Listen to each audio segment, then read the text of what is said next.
प्रिय भक्तगणों एवं मेरे प्यारे दोस्तों, साल का पहला चंद्र ग्रहण 14 मार्च 2025 दिन शुक्रवार को समाप्त हो चुका है। और अब इसके ठीक 14 दिन बाद साल का पहला भयंकर सूर्य ग्रहण लगने जा रहा है। और साल 2025 का पहला सूर्य ग्रहण 29 मार्च को लगने जा रहा है। जी हाँ दोस्तों, साल 2025 में होली के ठीक बाद साल का पहला सूर्य ग्रहण 29 मार्च को चैत्र अमावस्या के दिन लगेगा। और यह सूर्य ग्रहण महाभयंकर सूर्य ग्रहण होने वाला है। ऐसा सूर्य ग्रहण 100 सालों में एक बार लगता है।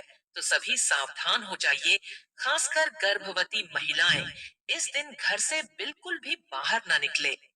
आज की इस महत्वपूर्ण वीडियो में हम बात करेंगे साल 2025 में लगने जा रहे पहले सूर्य ग्रहण के बारे में। जी हाँ दोस्तों, साल 2025 का पहला सूर्य ग्रहण 29 मार्च 2025 दिन शनिवार को लगने जा रहा है। यह सूर्य ग्रहण भारत में कितने बजे लगेगा, इसका क्या समय रहेगा और इस सूर्य ग्रहण का सूतक काल कब लगेगा, क्या भारत में इसका सूतक काल माना जाएगा या नहीं, और सूर्य ग्रहण कहाँ कहाँ दिखाई देगा, क्या यह ग्रहण भारत में देखा जा सकेगा, और ग्रहण के समय गर्भवती महिलाओं को कौन कौन सी सावधानियां रखने की आवश्यकता होती है, उन्हें इस दौरान क्या करना चाहिए और क्या नहीं करना चाहिए, और उन्हें कौन कौन से उपाय करने चाहिए ताकि उनके होने वाले शिशु को कोई भी परेशानी ना हो। ये सभी जानकारी आपको इस खास वीडियो में मिलेंगी। लेकिन वीडियो शुरू करने से पहले आप सभी से हाथ जोड़कर निवेदन है कि वे हिंदू धर्म में ग्रहण को बहुत ही ज्यादा महत्वपूर्ण स्थान प्राप्त है। ऐसे में ग्रहण की जानकारी सुनने से पहले एक बार कमेंट में ओम नमः शिवाय, ओम सूर्याय नमः जरूर लिखिए। दोस्तों, साल का पहला सूर्य ग्रहण 29 मार्च 2025 को लगने जा रहा है। जी हाँ दोस्तों, साल 2025 में होली के बाद साल का पहला सूर्य ग्रहण 29 मार्च को चैत्र अमावस्या के दिन लगेगा। यह ग्रहण आंशिक सूर्य ग्रहण होगा। आइए सबसे पहले जानते हैं सूर्य ग्रहण होता क्या है और आंशिक सूर्य ग्रहण क्या होता है, और क्या यह ग्रहण भारत में दिखाई देगा। दोस्तों, ग्रहण तब लगता है जब चंद्रमा, पृथ्वी और सूर्य एक सीध में होते हैं और चंद्रमा पृथ्वी और सूर्य के बीच से गुजरता है, जिससे सूर्य की रोशनी पृथ्वी तक नहीं पहुंच पाती है। इस स्थिति में सूर्य का आंशिक या पूर्ण रूप से ग्रहण लग जाता है। यदि चंद्रमा पूरी तरह से सूर्य को ढक लेता है तो इसे पूर्ण सूर्य ग्रहण कहा जाता है, और अगर वह केवल सूर्य के कुछ हिस्से को ढकता है तो इसे आंशिक सूर्य ग्रहण कहते हैं। दोस्तों, साथ ही में यह ग्रहण इसलिए भी बहुत ही ज्यादा विशेष है क्योंकि यह 14 मार्च के चंद्र ग्रहण के ठीक 14 दिन बाद लगने जा रहा है। और ऐसा माना जाता है यदि 15 दिनों के अंदर दो ग्रहण लगे तो यह बहुत ही ज्यादा विशेष खगोलीय घटना होती है। ऐसे ग्रहण में हमें सावधानियों का खास तौर पर ध्यान देना चाहिए और पालन करना चाहिए। तो सर्वप्रथम इस वीडियो में जानते हैं कि सूर्य ग्रहण के समय हमें क्या नहीं करना चाहिए और क्या करना चाहिए, ये बेहद जरूरी है। और फिर उसके बाद जानेंगे ग्रहण कब से कब तक है, सूतक काल का समय, क्या यह ग्रहण भारत में मान्य होगा। हमारे वेद पुराण में बताया गया है सूर्य ग्रहण जितनी देर भी रहता है उतनी देर देवी शक्तियां का प्रभाव लगभग लगभग ना के बराबर हो जाता है। और इस दौरान किया गया उपाय कभी भी खाली नहीं जाता है। इस दौरान कोई भी व्यक्ति कोई भी उपाय करेगा, उस व्यक्ति को उस उपाय का पलट करके लाभ जरूर मिलेगा, और आपने देखा भी होगा। जैसे ही सूर्य ग्रहण का सूतक काल शुरू हो जाता है, जितने भी मंदिर होते हैं उनकी कपाटों को बंद कर दिया जाते हैं। मंदिर के दरवाजे होते हैं उनको बंद कर दिया जाता है, क्योंकि दोस्तों, सूर्य ग्रहण का समय एक ऐसा समय होता है जिस दौरान जो नकारात्मक शक्तियां होती हैं, इनका प्रभाव बहुत तेजी से बढ़ने लग जाता है। इसलिए पूरी दुनिया भर के जो तांत्रिक हैं, वो सूर्य ग्रहण ग्रहण वाले दिन का इंतजार बेसब्री से करते हैं, क्योंकि इस दौरान आप कोई भी उपाय करेंगे, उस उपाय का आपको पलट करके लाभ जरूर मिलेगा। तो अगली वीडियो में हम आपको उपाय भी बताएंगे।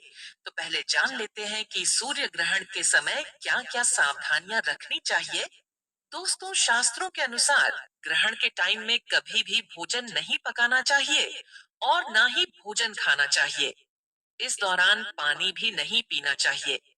हालांकि जो लोग बच्चे हैं, बुजुर्ग, बीमार है, ऐसे व्यक्तियों पर ये नियम लागू नहीं होता है। वह लोग भोजन कर सकते हैं और पानी भी पी सकते हैं। चंद्र और सूर्य ग्रहण के दौरान भगवान भी भोजन ग्रहण नहीं करते, पानी भी नहीं पीते, जल आदि कुछ भी पानी नहीं करते, क्योंकि इस समय भगवान को मनुष्य की चिंता होती है। दोस्तों, इसी कारण उन्हें बहुत पीड़ा होती है। मनुष्य को कोई कष्ट ना हो, तो इसीलिए भगवान ये ग्रहण अपने ऊपर लेते हैं, ताकि उनके बच्चों पर, मनुष्यों पर कोई भी कष्ट ना आए। और यदि प्रभु हमारे लिए इतना कष्ट लेते हैं, तो हमें भी ग्रहण के दौरान कुछ ऐसी सावधानियां हैं, कुछ ऐसे पालन है जो अवश्य करने चाहिए। दोस्तों, सूर्य ग्रहण को कभी भी खुली आंखों से नहीं देखना चाहिए। जो मनुष्य खुली आंखों से सूर्य ग्रहण ग्रहण को देखते हैं, तो वह अगले जन्म में सांप बन जाते हैं, चमगादड़ आदि बन जाते हैं। फिर उन्हें कभी भी सूर्य के दर्शन नहीं होते। सूर्य ग्रहण के दौरान ग्रहण से बहुत सारी नकारात्मक किरणें निकलती हैं। ये किरणें आपकी आंखों को नुकसान पहुंचा सकती हैं। ऐसे में ग्रहण को देखने के लिए हमेशा ही उचित उपकरणों का उपयोग करना चाहिए। दोस्तों, क्योंकि नंगी आंखों से ग्रहण को देखने पर जो उसमें से सूक्ष्म कीटाणु निकलते हैं, वो हमारी आंखों में आ जाते हैं। और शास्त्रों के अनुसार नंगी आंखों से ग्रहण देखने पर दोष लगता है। वैज्ञानिक कहते हैं आंखों पर असर पड़ता है, और शास्त्र कहते हैं नंगी आंखों से चंद्र ग्रहण को देखने पर भयंकर दोष तथा जीवन पर ग्रहण लगता है। इसलिए ग्रहण को ना ही देखा जाए तो ज्यादा बेहतर होगा। दोस्तों, शास्त्रों में कहा गया है कि ग्रहण के दौरान भगवान की किसी भी चीज और मूर्ति आदि को हाथ नहीं लगाया जाता है। हमने आपको बताया था, इस समय देवी देवता पीड़ा में होते हैं, इसीलिए भगवान की प्रतिमा को हाथ नहीं लगाया जाता। दोस्तों, ऐसे में तुलसी के पौधे को भी छूना मना होता है। कहते हैं कि सूतक से पहले ही तुलसी के पत्ते तोड़ लें। सूतक से ग्रहण समाप्त होने तक तुलसी के पौधे को हाथ भी न लगाएं। ग्रहण के दौरान खाने पीने की चीजों में तुलसी का पत्ता रख देने से उस पर ग्रहण का प्रभाव नहीं पड़ता। भगवान श्री हरि बताते हैं, जो मनुष्य ग्रहण काल के दौरान यदि तुलसी के पत्र का उपयोग करेगा, उसके जीवन में कभी ग्रहण नहीं लगेगा। ऐसा भोजन कभी खराब नहीं होता। तुलसी डालने पर आप भोजन अगले दिन भी खा सकते हैं। दोस्तों, यदि आप भोजन में तुलसी पत्र नहीं डालना चाहते, तो आप एक काम करना, आप अपने रेफ्रिजरेटर में तथा फ्रिज में तुलसी के 11 पत्ते रख देना। अलग अलग ट्रॉली में अलग अलग पत्ता रख दें। इससे जो फल फ्रूट आपके फ्रिज में, रेफ्रिजरेटर में रखे होंगे, वह कभी खराब नहीं होंगे और उन्हें खाने पर दोष भी नहीं लगेगा। जो फ्रिज में पानी होगा, वह भी ग्रहण के कारण खराब नहीं होगा, और ऐसा हम भी करते हैं। जब ग्रहण पड़ता है, तो हम अपने फ्रिज में तुलसी पत्र अवश्य रखते हैं और उस भोजन को तथा जल को हम पी लेते हैं, खा लेते हैं। ऐसा आप भी अवश्य करिए। दोस्तों, ग्रहण का सूतक शुरू होने से पहले लोगों को खाने पीने की चीजों में, खासकर अचार, मुरब्बा, दूध, दही और अन्य खाद्य पदार्थों में तुलसी का पत्ता रख देना चाहिए। ऐसा करने से खाने की चीजों पर ग्रहण का प्रभाव नहीं पड़ता। ग्रहण समाप्त होने के बाद तुलसी की पत्तियों को भोजन से निकालकर ही भोजन ग्रहण करना चाहिए। ग्रहण काल के समय गर्भवती महिलाओं को अपने पेट पर गेरू लगा लेना चाहिए। गेरू लगाकर सीधा सीधा लेटना चाहिए और पहले से ही भोजन पानी कर लेना चाहिए। छत पर गर्भवती महिला ना निकले, इससे होने वाले शिशु पर ग्रहण लग सकता है। यदि भूख ज्यादा लगे, तो आप तुलसी पत्र डालकर भोजन कर सकती है।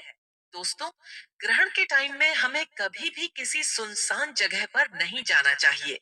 समझा जाता है कि ग्रहण के टाइम में ऐसी जगहों पर नकारात्मक शक्तियां जैसे कि भूत, प्रेत, चुड़ैल एवं काली शक्तियां का वास होता है। दोस्तों, ग्रहण के टाइम हमें किसी तिराहे या चौराहे पर पड़ी अनजान वस्तु को अपने घर में नहीं लाना चाहिए। दरअसल ऐसे समय में तांत्रिक लोग अपनी काली शक्तियों को सिद्ध करने के लिए ऐसी जगहों पर रुपया, पैसा, सिक्का छोड़कर आ जाते हैं। ये अगर आप अपने घर ले आते हैं तो यह आपको भारी नुकसान पहुंचा सकते हैं। खासकर घर में छोटे बच्चे ऐसी गलतियां करते हैं और बाद में पूरा परिवार पछताता है। दोस्तों, ग्रहण के बाद दान पुण्य करने के लाभ भी अनेकों में बताया गया है। जैसे कि अगर जीवन में शत्रु आपको बहुत ज्यादा परेशान करता है, क्योंकि शत्रु की जो समस्याएं हैं वो बिल्कुल आम सी हो गई है। काफी लोग इस भावना के कारण, जलन के कारण शत्रु जैसे बन जाते हैं। अपने खुद के ही अपने बिल्कुल शत्रु जैसा स्वभाव करने लग जाते हैं। तो इस प्रकार की शत्रुता से बचने के लिए आपको केवल इतना करना है कि ग्रहण का जो अगला दिन है, अगले दिन जाकर आपको गाय को अपने ऊपर से 108 बार एक केला उतार कर गाय को खिला देना है। ऐसा करने से गुरु ग्रह बलवान बनता है। दोस्तों, और अगर किसी शत्रु ने कोई अनिष्ट किया भी होता है या आपका बुरा करने के बारे में सोच रहा होता है, उससे मित्रता स्थापित होती है। जो लोग अपने जीवन में शत्रु की परेशानी से काफी ज्यादा परेशान हैं, इस उपाय को अवश्य ही करिए। आइए अब जानते हैं साल का पहला सूर्य ग्रहण कब कब लग रहा है और कहां कहां दिखाई देगा, और क्या भारत में दिखाई देगा और नहीं दिखाई देगा। तो क्या सूतक काल मान्य होगा, सूतक मान्य नहीं होगा। तो क्या गर्भवती स्त्रियों को सावधानियां रखनी चाहिए। लेकिन अभी तक आपने वीडियो को लाइक नहीं किया है, तो वीडियो को लाइक करके हिंदू आइकन का बटन अवश्य ही दबा दीजिए। दोस्तों, आप सबकी जानकारी के लिए बता दूं कि 29 मार्च 2025 को लगने वाला सूर्य ग्रहण मीन राशि और उत्तर भाद्रपद नक्षत्र में घटित होगा। इस दौरान सूर्य, राहु, शुक्र, बुध और चंद्रमा सभी मीन राशि में स्थित होंगे, जो इस ग्रहण के प्रभाव को और भी अधिक महत्वपूर्ण बना रहे हैं। तो आपको परेशान नहीं होना है। मीन राशि वाले लोगों को क्या करना चाहिए? हनुमान चालीसा का पाठ करना चाहिए, बजरंग बाण का पाठ करना चाहिए। जितना ज्यादा हो सके हनुमान जी महाराज का ध्यान करें। ग्रहण के ऊपर में किसी भी प्रकार का कोई प्रभाव नहीं पड़ेगा। कोई भी आपका बाल बांका नहीं कर पाएगा। दोस्तों, सूर्य ग्रहण लगने से ठीक 12 घंटे पहले सूतक काल शुरू हो जाता है। सूतक काल शुरू होने के बाद देश भर के तमाम मंदिरों के कपाट बंद कर दिए जाते हैं और इस दौरान सभी प्रकार के शुभ कार्यों की मनाही होती है। इस दौरान मंदिरों में भी प्रवेश वर्जित माना गया है। ऐसे में अगर आपको ग्रहण का सही समय पता है, तो आप उसमें से 12 घंटे घटा करके सूतक काल का समय निकाल सकते हैं। साल 2025 का पहला सूर्य ग्रहण 29 मार्च को होगा। यह एक खंड ग्रास सूर्य ग्रहण है, जिसका अर्थ है कि चंद्रमा सूर्य के केवल एक हिस्से को ढकेगा। यह ग्रहण 29 मार्च 2025 को दोपहर 2:21 से प्रारंभ होकर शाम 6:14 तक जारी रहेगा। यह घटना चैत्र अमावस्या के दिन घटित साल का पहला सूर्य ग्रहण निम्नलिखित स्थानों पर देखा जा सकेगा: बरमूडा, उत्तरी Brazil, Finland, Germany, France, Hungary, Ireland, Austria, Belgium, Canada का पूर्वी हिस्सा, उत्तरी रूस, Spain, Suriname, Sweden, Morocco, Greenland, Barbados, Denmark, Lithuania, Holland, पुर्तगाल, Poland, Norway, Ukraine, Switzerland, England और अमेरिका का पूर्वी क्षेत्र होगी।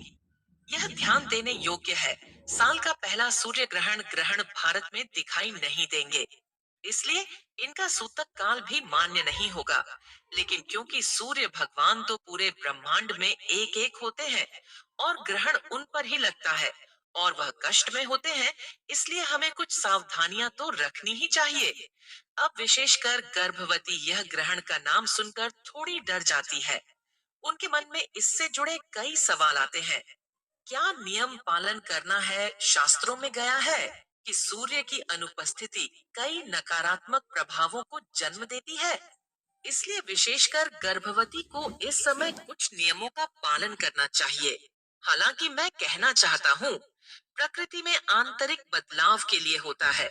जिस प्रकार हमारे जीवन में कुछ बदलाव होते रहते हैं, उसी प्रकार यह जो सदैव क्रियाशील ब्रह्मांड है, उसमें भी परिवर्तन जरूर होते हैं। पर गर्भवती यह समझ ले कि ब्रह्मांड में कोई ऐसी शक्ति नहीं है जो आपके लिए कुछ भी बुरा चाहेगी, और खासकर तब जब आप इस दुनिया में एक नया जीवन ला रहे हैं। भगवान की सर्वोच्च कृति मानव रूप गढ़ रहे हैं। इसमें गर्भवती अपनी चिंताएं दूर करें और कुछ नियमों का ध्यान रखना। ग्रहण भारत में नजर नहीं आने वाला है, लेकिन ग्रहण के दौरान हमें सतर्कता और सावधानी अवश्य बरतनी चाहिए। ऐसा लिखा हुआ है, ऐसा ज्योतिषाचार्य बताते हैं। इसलिए सावधानी तो रखनी ही पड़ेगी। अगर आप एक गर्भवती महिला है, तो आप जरूर ध्यान दीजिएगा कि ग्रहण के दिन नियम का पालन अवश्य करिएगा। आज का वीडियो सभी माताओं के लिए है जो भारतीय मान्यताओं के अनुसार ग्रहण के नियम जानना चाहती है। आज बहुत सी गर्भवती माताएं विभिन्न देशों से हमारा वीडियो देख रही है। तो समय का कोई भी कंफ्यूजन क्रिएट किए बिना मैं आपको बता दूं कि आप अपने देश के अनुसार जो भी ग्रहण का समय हो, उसके पहले आप नहा लीजिए। नहाने के बाद काले कलर के अलावा कोई भी कलर के कपड़े पहन सकती है।